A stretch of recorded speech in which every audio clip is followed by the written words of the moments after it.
আসসালামু আলাইকুম রহমতুল্লাহি আবরাকাতু। সিঙ্গাপুরের সুযোগ সুবিধা নিয়ে আজকের এই দ্বিতীয় পর্বে আপনাদেরকে আবারও ওয়েলকাম জানাচ্ছি। সিঙ্গাপুর অ্যানভিশন বিডি থেকে আমি মোহাম্মদ নুরুজ্জামান। বাংলাদেশ থেকে স্কিল পাস করে সিঙ্গাপুর আসার পর এখানে কোম্পানি পরিবর্তন বিষয়ক যেই সুযোগ সুবিধাগুলো আছে, আজকে মূলত আপনাদেরকে এই বিষয়ে অল্প একটু ধারণা দিতে চাই। তো চলুন মূল আলোচনা শুরু করি। প্রিয় বাংলাদেশি ভাইয়েরা, সিঙ্গাপুর আসার পর আপনি কোম্পানি পরিবর্তনের যেই সুযোগ সুবিধাটা, স্পেশালি এটা কিন্তু শুধুমাত্র যদি স্কিল পাস করে আসেন বা সিঙ্গাপুর এসে আপনি যদি স্কিল পরীক্ষা দেন, তারপর কিন্তু এই সুযোগ সুবিধাটা আপনি পাবেন। স্কিল পাস ছাড়া অথবা এস পাস ছাড়া আপনি অন্য যে কোনো সিস্টেমে আসেন, সেটা গার্ডেন অথবা ব্লক ক্লিনার অথবা পিসিএম, আনস্কিল, শিপইয়ার্ড, এই সিস্টেমগুলোতে আপনি আসলে অহরহ কোম্পানি চেঞ্জ করতে পারবেন না বা এই সুবিধাটা আপনি ভোগ করতে পারবেন না। তো বেসিক্যালি মূল বিষয়টা হচ্ছে আপনি স্কিল পাস করার পরেই মূলত কোম্পানি পরিবর্তনের সুযোগ সুবিধাগুলো ভোগ করতে পারবেন। তো এই ক্ষেত্রে আপনি যখন সিঙ্গাপুর প্রথমবার আসবেন, দেখেন তখন তো বাংলাদেশ থেকে যে কোনো একটা ট্রেড নিয়ে আপনি পাশ করলেন। তো আপনি ওই ট্রেডের উপর যদি কোম্পানি নাও পান বা কাজটা না পান, আপনি যে কোনো একটা কোম্পানিতে ভিসাটা প্রসেসিং করলেন, আপনি সিঙ্গাপুর আসলেন। এখন সিঙ্গাপুর আসার পর দেখলেন যে সিঙ্গাপুর কোম্পানি বেশি ভালো না, বা এখানে বেতন কম, বা আপনার কাজটা আপনার আপনার পেশাটা আপনার মন মতো হয়নি। তো সেই ক্ষেত্রে আপনি এখানে অনেকগুলো ব্যাপার স্যাপার আছে। সিঙ্গাপুরের প্রথম যে ব্যাপারটা হচ্ছে ফ্রি কোঠা। আপনার সিঙ্গাপুরে মিনিমাম 2 থেকে 3 বছর সময় লাগে আপনার কোটাটা ফ্রি করতে। তো সেই ক্ষেত্রে আপনি যদি ভালো একটা কোম্পানিতে শিফট হতে চান, আপনাকে অবশ্যই ফ্রি কোটা পর্যন্ত ওয়েট করতে হবে।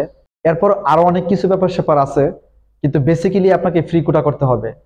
এখন সিঙ্গাপুরে বর্তমানে বেশিরভাগ মিডিয়াম বা ভালো যে কোম্পানিগুলো আছে, এরা দক্ষ কর্মী চায়। তো আপনি একটা কোম্পানিতে যাবেন, তারা আপনার কাছে প্রথমেই তো বললাম ফ্রি কোঠা, দ্বিতীয়ত বেশ কিছু সার্টিফিকেট আছে, যেমন স্পেশালি এখন গুরুত্ব দিতেছে কোর্টেড।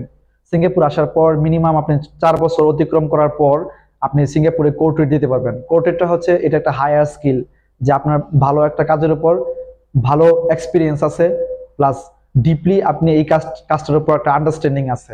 তো বেসিক্যালি কোর্টেডটা হচ্ছে এটা কোম্পানির জন্য ভালো একটা সুযোগ, কারণ একটা ওয়ার্কার যখন কোর্টেড দেয় তখন কোম্পানি ওই ওয়ার্কারের জন্য অনেক কম লেভি দিতে হয়। তো বুঝতেই পারতেছেন, আপনি সিঙ্গাপুর আসার পর যদি ভালো একটা কোম্পানি শিফট করতে চান, সেক্ষেত্রে আপনার ফ্রি কোটা লাগবে, হ্যাঁ কোর্টেডটা লাগবে। তো মিনিমাম আপনার 3-4 বছর আপনার প্রথম যে কোম্পানিটা, এটাকে স্টে করতে হবে। কোর্টেড আপনি যদি নাও দেন, অন্তপক্ষে ফ্রি কোটাটা আপনার প্রয়োজন। কিন্তু সিঙ্গাপুরে যদি আপনার জানাশোনা কেউ থাকে বা আপনার পরিচিত কোম্পানিতে কোনো বড় ভাই বা এরকম যদি কেউ থাকে, সেক্ষেত্রে আপনি ফ্রি কোটা না হলেও চলবে।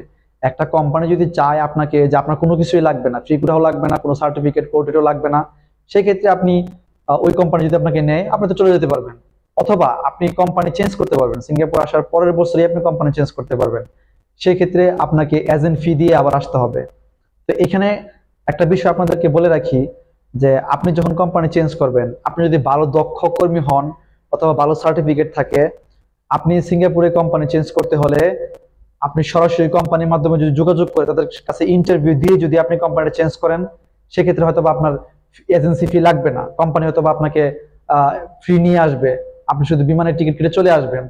কিন্তু আপনি যদি ভালো কাজ জানা না থাকে অথবা আপনার যদি কোনো সার্টিফিকেট না থাকে, হ্যাঁ সেই ক্ষেত্রে হয়তোবা আপনার যদি পরিচিত এরকম কোম্পানিও না থাকে, তাহলে হয়তোবা কোম্পানি চেঞ্জ করার ক্ষেত্রে আপনাকে এজেন্সি ফি দিতে হতে পারে। আর সিঙ্গাপুরে এজেন্সি ফি এত বেশি না, $700 থেকে $800। আপনি যদি সিঙ্গাপুরের সরাসরি কোনো ভালো এজেন্সির সাথে যোগাযোগ করে ভালো একটা কোম্পানি ম্যানেজ করতে পারেন, সেই ক্ষেত্রে খুব কম টাকায় আপনি কোম্পানিটা চেঞ্জ করতে পারবেন। দেখেন বেসিক্যালি কোম্পানি চেঞ্জের ক্ষেত্রে আসলে কোনো টাকা লাগার কথা না, এজেন্সি ফিটা কিন্তু যেই কোম্পানি আপনাকে নিবে সেই পে করার কথা। কিন্তু বুঝতেই পারতেছেন নিয়ম কারণ সব উল্টো হয়ে যাচ্ছে, এটা দোষ আমাদেরই। সিঙ্গাপুরে আপনি এই কোম্পানি ভালো লাগতেছে না, আরেকটা কোম্পানি যেতে পারবেন, ওই কোম্পানি ভালো লাগতেছে না, আরো কোম্পানি চেঞ্জ করতে পারবেন। যদি আপনি স্কিল সিস্টেমে থাকেন অথবা এস পাশে থাকেন, আপনি অনেক কোম্পানি চেঞ্জ করতে পারবেন, কোনো সমস্যা নাই। সেই ক্ষেত্রে চেঞ্জ করার ক্ষেত্রে টাকা লাগবে কিনা এটা নির্ভর করবে আপনার উপর, আপনার ম্যানেজমেন্টের উপর, আপনি কোন ধরনের এজেন্সির কাছে গেছেন, বা আপনি যদি সরাসরি কোম্পানিগুলোর সাথে যোগাযোগ করতে পারেন। দেখেন সিঙ্গাপুরে আপনি যখন এখানে একটা কোম্পানিতে অলরেডি কাজ করতেছেন, এখান থেকে অন্য একটা কোম্পানি ম্যানেজ করা অনেক সহজ। সিঙ্গাপুরে বেশিরভাগ ভাইয়ারা কিন্তু এইভাবে কোম্পানি চেঞ্জ করে পরিচিতর মাধ্যমে, বা একটা প্রজেক্টে আপনার কাজ করতেছেন, ওখানে আরো 10টা কোম্পানি আছে, আপনার আর অনেকগুলো লিঙ্ক হবে। তো এটা কোনো চিন্তার কোনো কারণ নাই, সিঙ্গাপুরের কোম্পানি আপনি খুব সহজে চেঞ্জ করতে পারবেন। কিন্তু এর জন্য দরকার আপনার ভালো এক্সপিরিয়েন্স, ভালো একটা কাজ। আপনি যদি ভালো কাজ জানেন, আপনার যদি কাজের কোয়ালিটি ভালো হয়, দেখবেন অনেক ভালো ভালো কোম্পানি অফার পাবেন। আপনি সরাসরি ইন্টারভিউ দিয়ে ফ্রিতে চলে আসতে পারবেন। এটা নির্ভর করবে আপনার উপর।